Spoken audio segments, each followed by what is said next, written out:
Shifrat e Institutit të Statistikave tregojnë se indeksi i volumit të shitjeve në tregtin me pakicë arriti në 129.5 duke shënuar një rritje me 7.8% në tremujorin e 4 të vitit 2024, por duke krahasuar me tremujorin paraardhës, ky tregues i përshtatur sezonalisht është rritur me 1.5%, por cili është ndryshimi vjetor në indeksin e volumit të shitjeve në tregtin me pakicë? Referuar të dhënave, pa përfshirë tregtin me pakicë të hidrokarbureve, volumi i shitjeve në tremujorin e 4 në 2024 është rritur me 5.3%. Grupi ushqime, pije, duhan në njësi tregtare jo të specializuara dhe të specializuara, volumi i shitjeve është rritur me 4.6%. Dhe në grupin artikuj jo ushqimor në njësi tregtare të specializuara dhe jo të specializuara, volumi i shitjeve është rritur me 5.9%, si dhe në grupin tregti hidrokarbure në njësi tregtare të specializuara,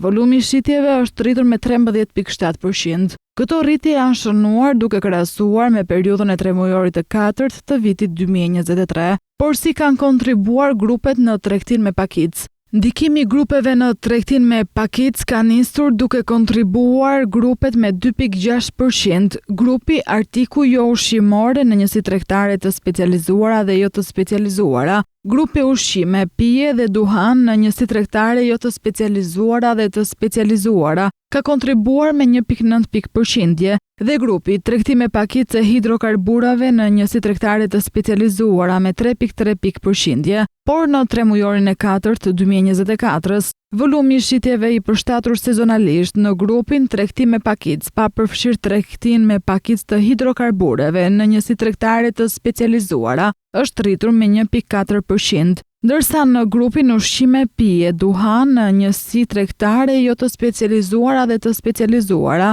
volumi i shitjeve përshtatur sezonalisht ka pësuar rritje me 1.3% dhe volumi i shitjeve për grupin artikuj jo ushqimor në njësi tregtare është rritur me 1.9% kundrejt tremujorit të mëparshëm, por grupi tregti me pakicë hidrokarbure në njësi tregtare të specializuar ka shënuar rritjen më të madhe në volumin e shitjeve të përshtatur sezonalisht duke u rritur me 3.8% kundrejt tremujorit të mëparshëm.